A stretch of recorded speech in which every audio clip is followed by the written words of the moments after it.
अस्सलाम वालेकुम बच्चों, कैसे हैं सब। उम्मीद है सब खैर खैरियत से होंगे और अपने अपने घरों में खुश और महफूज होंगे। मैं आपकी टीचर रिमशा हूँ और आपको अपनी ऑनलाइन क्लास में खुशामदीद कहती हूँ। तो बच्चों, आज हम अपने उर्दू के लेक्चर में क्या करने जा रहे हैं? जी, सही समझा। आज हम अपने उर्दू के सबक की दोहराई करने जा रहे हैं। जी बच्चों, तो हम सबसे पहले किस सबक की दोहराई करने जा रहे हैं?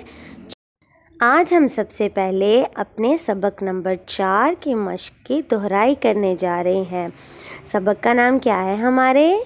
जी, आओ मिलकर काम करें। हम सब बच्चों हमने पहले ये सबक किया हुआ है, मैम ने आपको इसकी मशक भी करवाई है। सबसे पहले आपने ये सबक नंबर 4 अपनी उर्दू की किताब खोलनी है और आओ मिलकर काम करेंगी। सबसे पहले आपने रीडिंग करनी है, ठीक है। सबसे पहले दोनों पेजेस की आपने पढ़ाई करनी है, उसके बाद मैम आपको जो उसकी मशकें हैं उनकी दोहराई करवाती हैं, ठीक है बच्चों। तो शुरू करते हैं। सबसे पहले बच्चों हमारा सवाल नंबर 1 है, अल्फाज को गौर से सुने।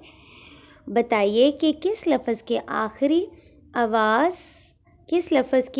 आवाज़ मुख्तलिफ है। तो बच्चों आपने इन अल्फाज को गौर से पढ़ना है और बताना है कि इन अल्फाज की आखिरी आवाज़ मुख्तलिफ है, ठीक है। उसकी आपने निशानदेही करनी है। जैसे कि पहला लफ्ज़ हमारा क्या है? सीन बे सब। पढ़े मेरे साथ सब बच्चे, सीन बे सब। जीम बे जब, काफ पे काप। इसके एंड पे बच्चों किसकी आवाज़ आ रही है? बे की। सीन बे सब, जीम बे जब के आखिर में किसकी आवाज़ आ रही है? बे की। और काफ पे काप, इसके किसकी आवाज़ आ रही है? पे की।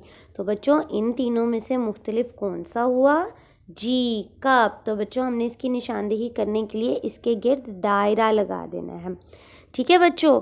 अगले सवाल की तरफ जाते हैं। हे मीम अलिफ मा रे भड़िए रे हमारे, से सीन अलिफ सा रे अलिफ रा सारा, ते अलिफ ता रे भड़िए रे तारे। तो बच्चों इन दोनों में तो हमारे और तारे में तो इनकी तो सेम साउंड आ रही है भड़िए की, और जबकि सीन अलिफ सा रे अलिफ रा सारा ये इनमें से मुख्तलिफ है क्योंकि इसके आखिर में अलिफ आ रहा है।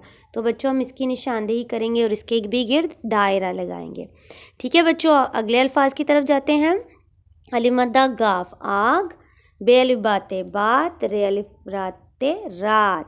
सो बच्चों बात रात तो एक ही तरह की आवाज़ निकल रही है, एक ही तरह साउंड कर रहे हैं, तो इसमें आग मुख्तलिफ है, तो इसके गिर्द हमने दायरा लगा देना है, ठीक है बच्चों। अगला लफ्ज़ है हमारा काफ अलिफ का मीम काम, अलिफ मद्दा जीम आज, अलिफ मद्दा मीम आम। सो बच्चों आप सबको पता चल रहा होगा काफ अलिफ का मीम काम और अलिफ मद्दा मीम आम, इसकी आखिरी आवाज़ तो सेम लग रही है, और ये जो अलिफ मद्दा जीम आज है ये इनसे मुख्तलिफ लग रहा है क्योंकि इनकी आखिरी आवाज़ मुख्तलिफ है, ठीक है बच्चों। तो हमने आज के गिर्द दायरा लगा के इसकी निशानदेही कर देनी है कि ये इन दोनों से मुख्तलिफ है, ठीक है बच्चों। उससे अगला लफ्ज़ है अलिफ मद्दा नून आन, जीम अलिफ जान नून जान, शीन अलिफ शान नून शान। तो बच्चों इनमें क्या मुख्तलिफ है? जी, इन दोनों के आखिर में नून आ रहा है, नून की आवाज़ आ रही है, जबकि जान के आखिर में नून गुन्ना है, तो ये इनसे मुख्तलिफ है। तो हमने इसके गिर्द भी दायरा लगा के इसकी निशानदेही करनी है, ठीक है बच्चों। तो बच्चों अब हम अपने दूसरे सवाल की तरफ आते हैं। सवाल नंबर 4। सवाल नंबर 4 हमारा क्या है? बताइए कि कौन से जुमलों में किसी काम को करने का कहा जा रहा है और किन जुमलों में किसी काम से रोका जा रहा है, ठीक है बच्चों। आप सब बच्चों ने यहाँ पे इसको राइट करके मुझे बताना है कि किधर आपको किस जुमले में किसी काम से रोका जा रहा है और किस जुमले में किसी काम के लिए कहा जा रहा है, ठीक है बच्चों। तो आप सब ने मुझे बताना है। इधर ना आना, इधर ना आना इसका मतलब वो किसी काम से रोक रहे हैं, वो आने से रोक रहे हैं। जी, तो आपने यहाँ पे क्या लिखना है? रोका जा रहा है, ठीक है बच्चों।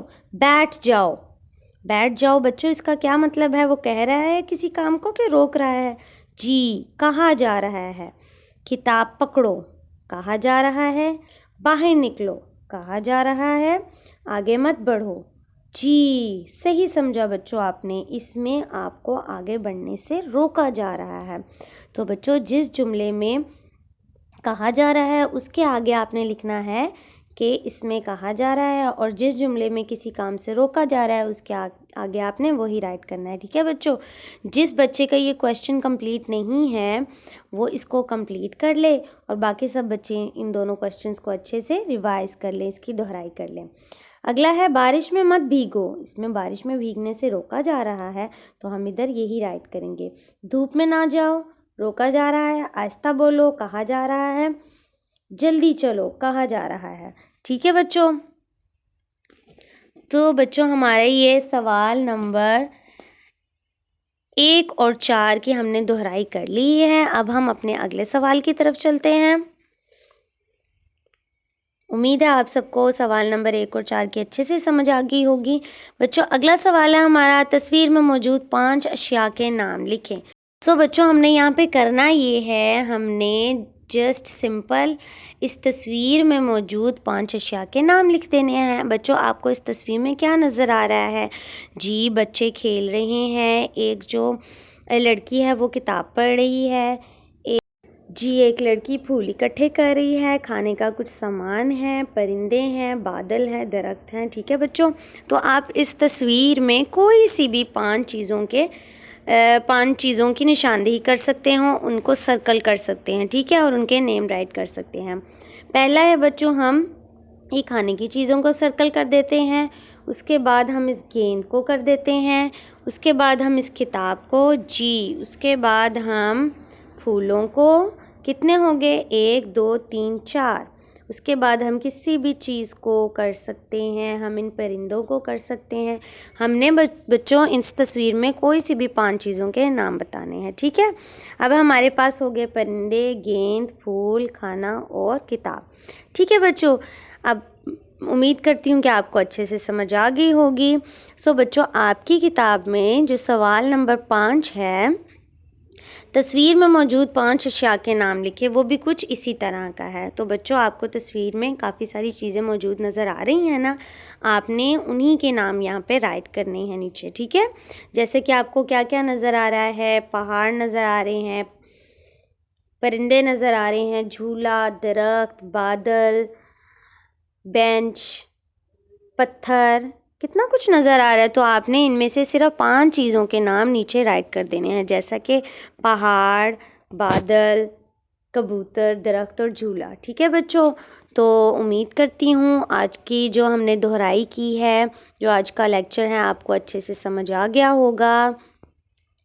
तो बच्चों खुश रहिए, आबाद रहिए, अपने अपने घरों में महफूज रहिए, अपने बड़ों का कहना माने, अपनी सर्दियों की छुट्टियां खूब एंजॉय करें, और साथ साथ अपनी पढ़ाई पे भी तवज्जो दें। ओके बच्चों, सो बच्चों अपना बहुत सारा ख्याल रखिएगा। अल्लाह हाफिज़।